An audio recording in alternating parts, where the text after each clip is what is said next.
Hi, I'm Old Norse Specialist Jackson Crawford.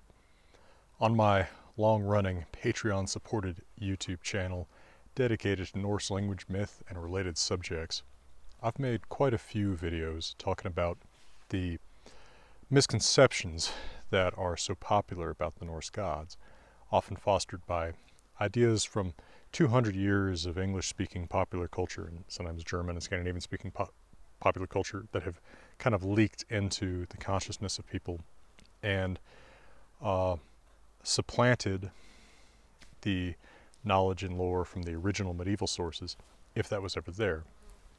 The fact remains, of course, a small minority of people interested in this sort of subject are going to approach the original sources, so it's important for someone like me to try to put out good information about what's there. Now, this does not mean that I'm always going to be a spoilsport, right? Some of those misconceptions about the Norse gods, especially Loki, are kind of fun, and I can feel like I'm, raining on someone's parade by telling people that they're wrong. But there are many, many stories about the Norse gods that are strange as hell and even a little funny. So what I want to do in this video is give you some of these strange but truly old stories and a little more information about where you can find more about them.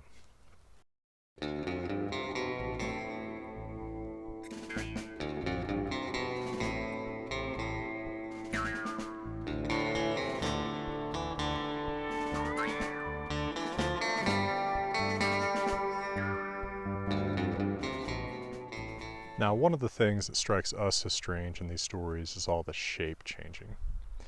It's really not most of the gods who shape change, right? Thor, Tyr, Heimdallr, Freyja.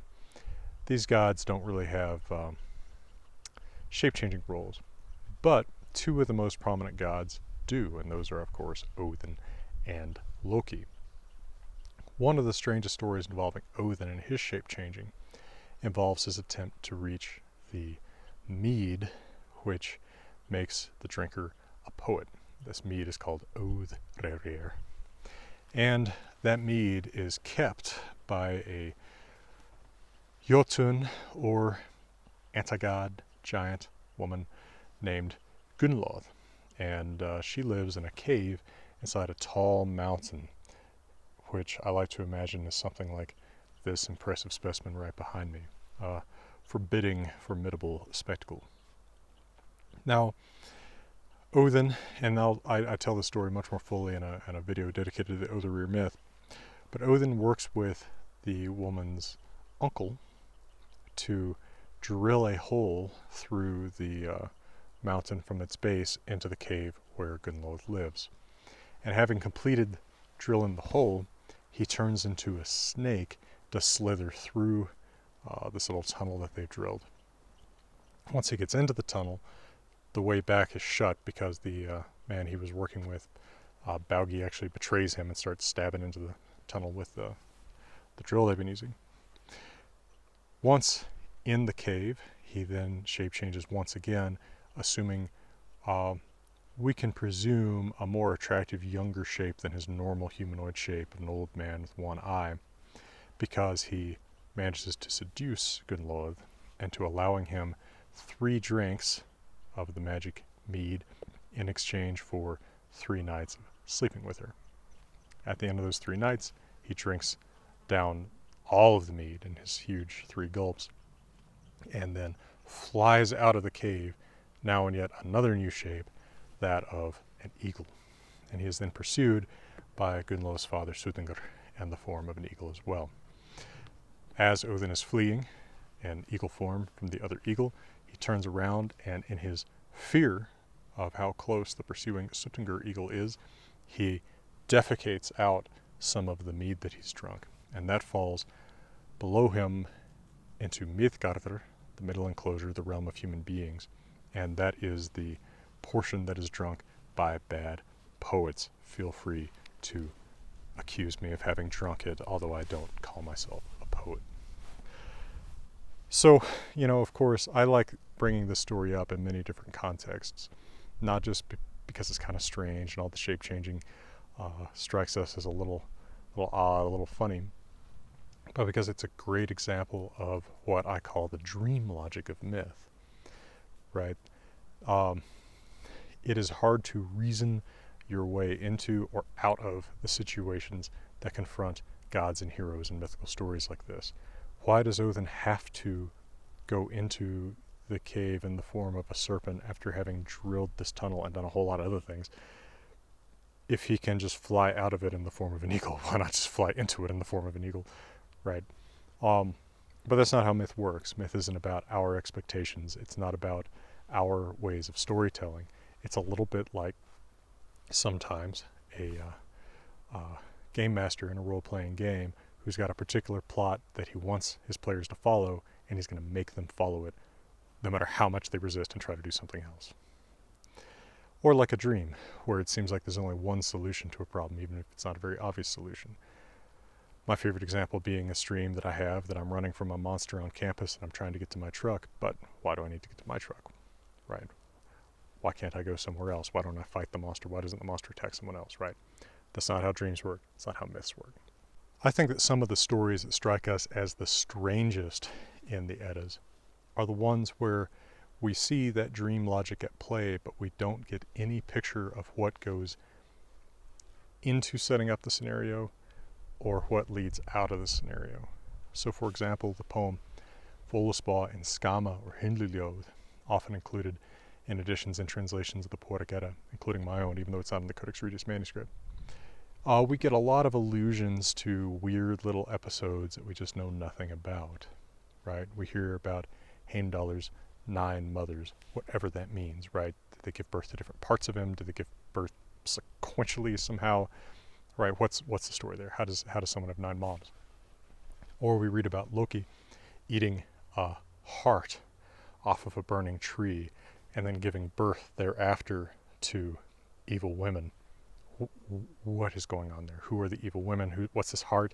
You know, why did he eat it? How did he give birth? Right? Is this one of those stories where he has a female form, or is he giving birth like Arnold Schwarzenegger? You know, what is the story here? We just don't know, and people get disappointed that there's not, you know, the extended edition of the Eddas, that there's not a medieval Edipedia that can answer these things. But in fact, if they ever did have more expansive versions, they are completely lost to us today. Now, additional stories in the shape-changing vein that are a little bit funny often center around Loki, who's the most prolific of the gods at shape-changing. Now, he does not ever turn into a frog as far as I know, or is it in the Marvel comics? I think it's actually Thor who turns into a frog for some reason. Anyway, that doesn't happen in any of the stories we know, and no one turns into a frog. But Loki does turn into a horse, very famously. I have reviewed this story in different facets and different other videos, but early on in the history of the Norse cosmos, the gods needed a wall to enclose their residences. In fact, their residence is enclosed just as ours is, and that's why it's called Os Garðr, this enclosure, Garðr, of the gods. Right, so they need that wall to actually make it the enclosure. And they need to keep their enemies, the Jotnar, often called giants, I prefer anti-gods these days in English, out. Now, the anti-gods are the same size as the gods, but they're stronger, so they need one of these Jotnar to actually build the wall to keep the other Jotnar out.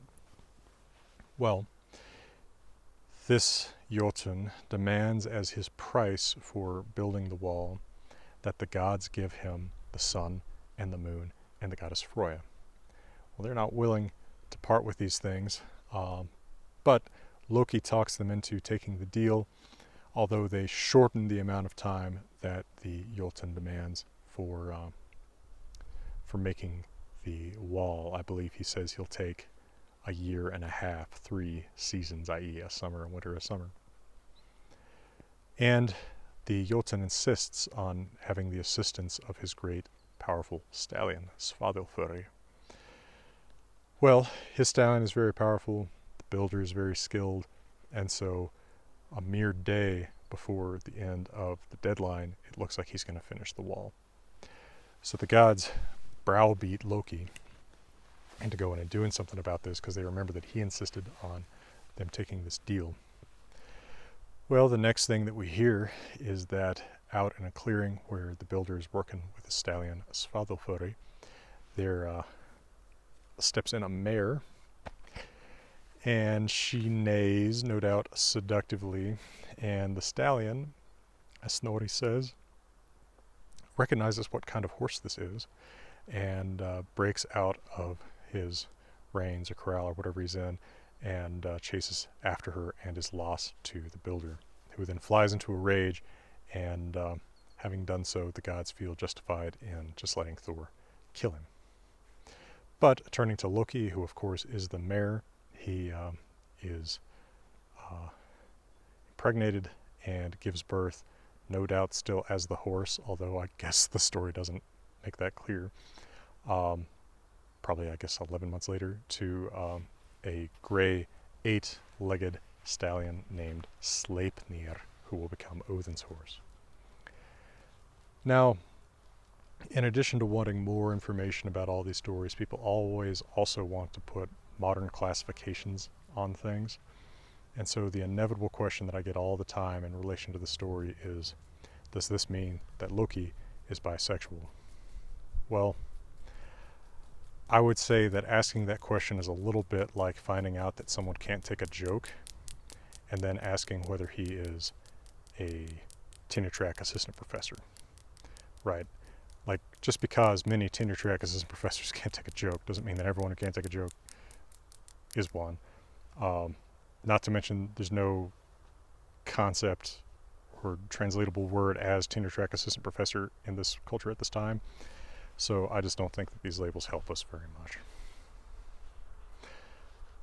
All right, I'm going to come back and give you a couple more strange stories from the Eddas that don't involve shape changing right after a quick word from my sponsor.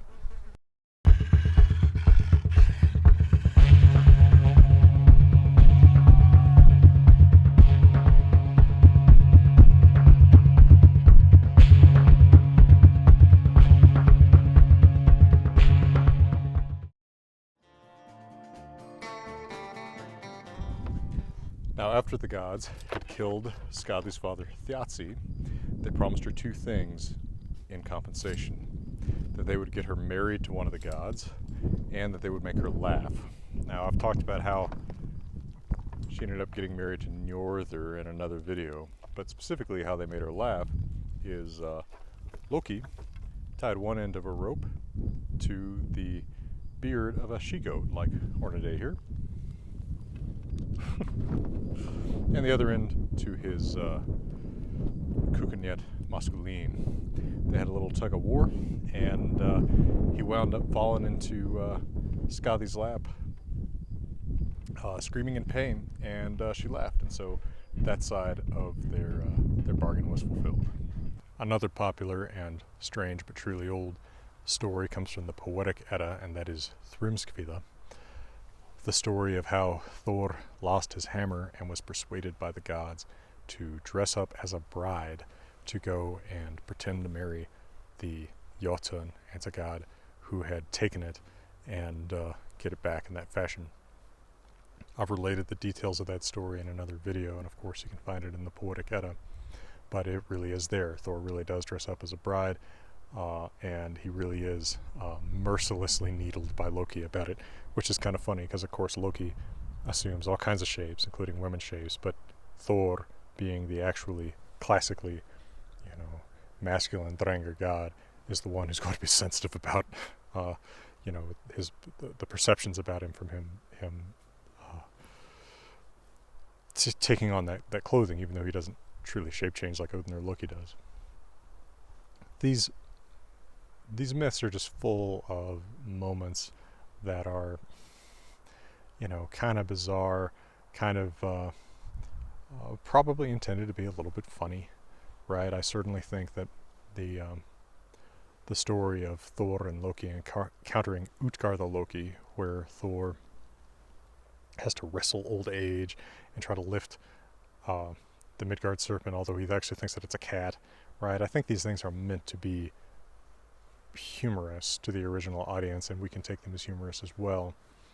And I think that it all speaks to what a rich tradition of narrative entertainment there was with these stories, right? If we approach these stories without a sense of humor, if we approach them all as these super serious, let me play some evil sounding music, allegories, I think that we're actually missing a lot of their original purpose.